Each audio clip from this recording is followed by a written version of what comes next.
Chères étudiantes et étudiants, bonjour. Nous allons continuer notre cours du module Programmation 2 avec le chapitre 5 sur les fichiers en langage C. Nous allons donc voir comment ouvrir et fermer un fichier, comment faire la lecture et l'écriture dans un fichier, comment se déplacer dans un fichier et comment renommer et supprimer un fichier. Donc, la première chose qu'il faut noter, c'est qu'il faut toujours inclure les deux bibliothèques Stdio et stdlib afin de manipuler les fichiers en langage C, car les différentes fonctions qu'on va utiliser sont incluses dans ces deux bibliothèques. Ensuite, afin de faire la lecture et l'écriture des fichiers, il faut d'abord suivre les étapes suivantes. La première chose, c'est d'appeler la fonction fopen. Cette fonction, elle va renvoyer un pointeur sur le fichier qu'on souhaite manipuler. Il faut donc tester le pointeur qui est envoyé par cette fonction. Est-ce qu'il est égal à nul ou bien est-ce qu'il est différent de nul? Si ce pointeur est égal à nul, ça veut dire que la fonction fopen n'a pas réussi à ouvrir notre fichier et donc on ne peut pas continuer et il faut afficher un message d'erreur. Sinon, si le fichier, ou plutôt si le pointeur est égal ou bien différent de nul, ça veut dire que la fonction fopen, elle a réussi à ouvrir notre fichier. Et dans ce cas, on peut continuer à manipuler ce fichier-là, soit en faisant une lecture ou bien une écriture dans le fichier. Une fois qu'on a terminé de manipuler notre fichier, il ne faut pas oublier de le fermer en utilisant la fonction fclose. On va voir donc comment utiliser les fonctions fopen et fclose. Pour la fonction fopen, elle prend deux paramètres d'entrée. Le premier paramètre, c'est le nom du fichier. Donc, ça va être le nom, point, l'extension du fichier. Et il faut que ce fichier soit dans le même dossier de notre programme. Sinon, il faut préciser quel est le chemin où se trouve le fichier qu'on souhaite ouvrir. Le deuxième paramètre, c'est le mode d'ouverture. On va voir par la suite quels sont les différents modes d'ouverture. Et donc, comme vous voyez dans le prototype, cette fonction, elle renvoie un pointeur sur file qui est une structure déjà prédéfinie. Donc, il faut toujours vérifier ce pointeur qui va être renvoyé. Est-ce qu'il est égal ou bien différent de nul avant de faire la lecture et l'écriture dans le fichier. Donc, voici un exemple de déclaration de ce pointeur sur file. Il suffit de donner son nom et le définir comme étant un pointeur avec le étoile et qui est de type la structure file. Et on peut l'initialiser par nul. Concernant les modes d'ouverture, il existe plusieurs. Les plus importants sont les suivants. On a le mode R qui va nous permettre de faire la lecture seule. Donc dans ce mode, vous allez pouvoir juste lire le contenu de votre fichier à condition que ce fichier soit créé déjà au préalable, sinon un message d'erreur sera affiché. Le mode W qui va nous permettre de faire l'écriture seule, c'est-à-dire on ne va pas pouvoir faire la lecture, mais juste écrire dans le fichier.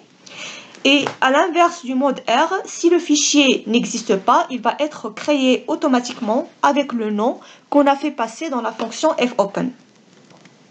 Le mode A, c'est le mode d'ajout. Il va nous permettre d'ajouter du contenu à la fin du fichier, si ce fichier il contient déjà du texte. Sinon, si c'est un fichier vide, il va donc ajouter un nouveau contenu à partir du début de notre fichier. Et comme pour le mode W, si le fichier n'existe pas, il sera créé. On a le mode R+, qui va nous permettre de faire à la fois la lecture et l'écriture, à condition que le fichier soit créé au préalable. Le mode suivant est le mode W+, qui va nous permettre de faire la lecture et l'écriture, tel que, au cours de l'écriture, il va supprimer tout le contenu qui existait au préalable dans notre fichier. Et donc, si le fichier n'existe pas, il va être créé automatiquement. On a ensuite le mode A+, qui va nous permettre de faire l'ajout en lecture et aussi l'écriture à la fin de notre fichier. Et comme dans le mode W+, si le fichier n'existe pas, il sera créé. Il existe plusieurs autres modes d'ouverture des fichiers. tels que ceux qu'on utilise pour les fichiers binaires qu'on va voir dans le chapitre suivant. Et dans ce cas-là, il va falloir ajouter la lettre B à la fin de chaque mode d'ouverture qu'on vient de voir. Donc voici un exemple d'appel de la fonction fopen. La première chose, on a dit qu'il faut définir un pointeur sur la structure file.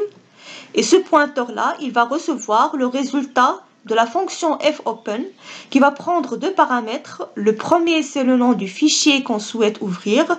Le deuxième, c'est le mode d'ouverture. Ici, on a le mode R+, c'est-à-dire le mode de lecture et d'écriture, à condition que le fichier soit créé au préalable. Donc, comme remarque, on peut ouvrir plusieurs types de fichiers et pas nécessairement les fichiers texte qui ont l'extension .txt.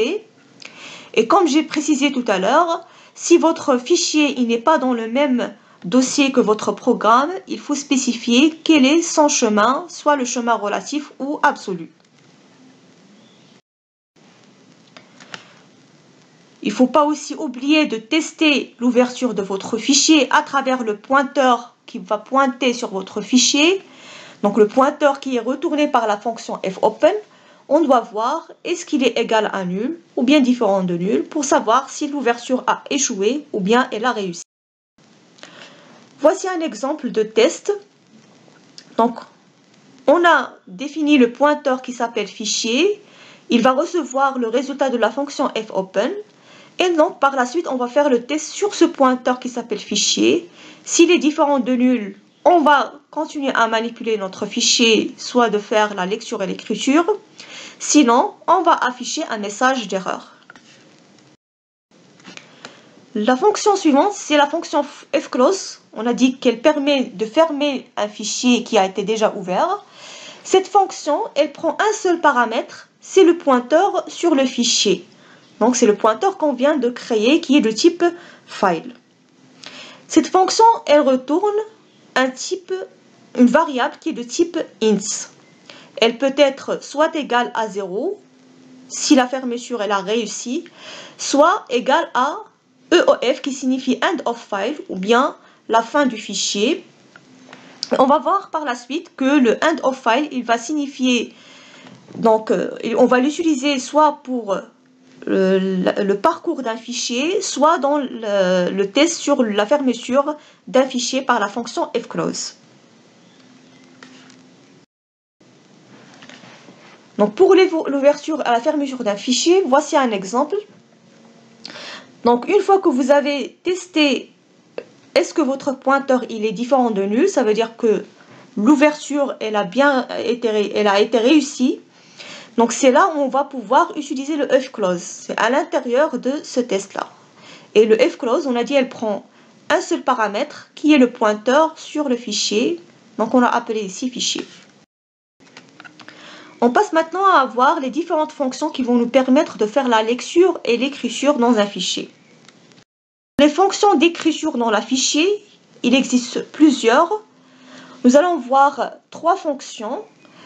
La fonction fputC qui va permettre d'écrire un seul caractère, la fonction fputs qui va permettre d'écrire une chaîne de caractères et la fonction fprintf qui va permettre d'écrire une chaîne qui est formatée.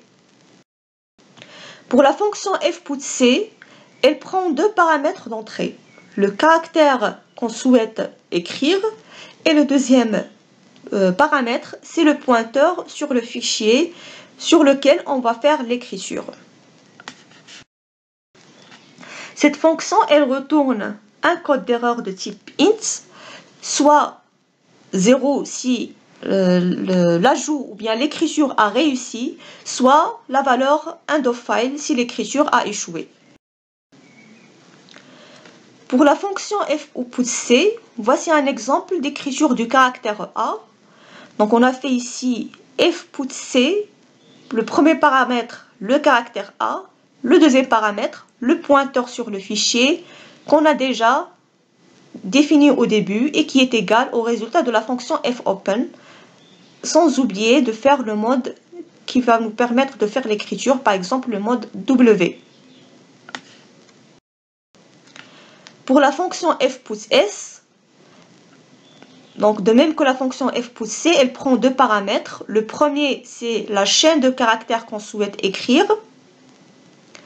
Et le deuxième paramètre, c'est le pointeur sur le fichier dans lequel on va faire l'écriture. Donc, voici un exemple. On a f pouce s. Le premier paramètre, c'est la chaîne de caractères « Bonjour tout le monde ». Et le deuxième paramètre, c'est le pointeur qui s'appelle fichier, qui pointe donc sur la structure file et qui va recevoir le résultat de la fonction fopen. La fonction suivante d'écriture dans un fichier est la fonction fprintf, qui va être utilisée de la même manière que la fonction printf, sauf qu'il faut indiquer au début, donc comme premier paramètre, le pointeur sur le fichier dans lequel on va faire l'écriture. On va donc faire une chaîne de caractères qui est formatée comme pour le printf et on ajoute le pointeur sur le fichier. Donc voici un exemple. On a commencé par définir notre fichier. On a défini une variable qui s'appelle âge qui est de type int. Nous allons donc mis dans le fichier le pointeur sur file le résultat de la fonction fopen qui prend le paramètre, le nom du fichier et on a un mode d'ouverture W. On va faire l'écriture. Ensuite, on demande à l'utilisateur de nous donner une valeur pour la variable âge. On souhaite stocker cette variable dans le fichier. Donc, on va utiliser la fonction fprintf. Le premier paramètre, c'est le pointeur sur le fichier. Ici, il s'appelle fichier. Le deuxième paramètre, c'est la chaîne de caractères formatée. Donc, vous voyez, c'est la même méthode d'utilisation de la fonction printf. Vous avez pourcentage %d en. Dans pourcentage %d, on va stocker le résultat de la variable âge.